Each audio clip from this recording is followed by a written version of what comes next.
আজকে আমরা একটি গুরুত্বপূর্ণ বিষয় নিয়ে আলোচনা করব, সেটি হচ্ছে যে তড়িৎ বলরেখা। আমরা জানি একটি ধনাত্মক চার্জ যে পথে গমন করে তাকে তড়িৎ বলরেখা বলে। এটি একটি কাল্পনিক এই রেখা বা তড়িৎ বলরেখাগুলো হচ্ছে কাল্পনিক।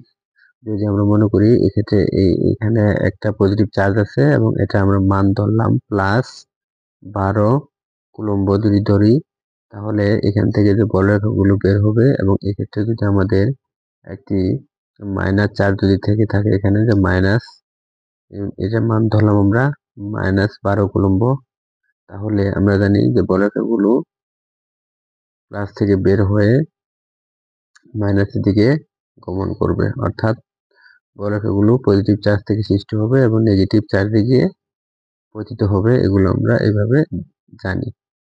এখন এক্ষেত্রে যেহেতু এটা 12 কুলম্ব, এটা হচ্ছে আমাদের -12 কুলম্ব, এক্ষেত্রে মাইনাস ছিল -12 কুলম্ব।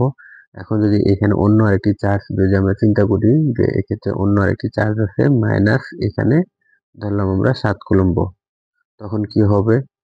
-7 কুলম্ব চার্জটি যদি এখানে থেকে থাকে, তাহলে যেহেতু এটা -12 কুলম্ব, তাহলে অধিকাংশ বলরেখাগুলো আমাদের প্লাস থেকে মাইনাসে যাবে এবং খুব কম সংখ্যক বলরেখাগুলি আমাদের প্লাস থেকে এক্ষেত্রে মাইনাসের দিকে আসবে। এক্ষেত্রে মাইনাসের দিকে আসবে। তবে আমাদের মনে রাখতে হবে এই বলরেখাগুলো একে অপরকে কখনোই ছেদ করবে না, কারণ যেহেতু এরা ধনাত্মক, এজন্য কখনোই এরা একে অপরকে ছেদ করবে না। তাহলে চাইলে এই দিক দিয়ে বলরেখা অঙ্কন করা সম্ভব নয়।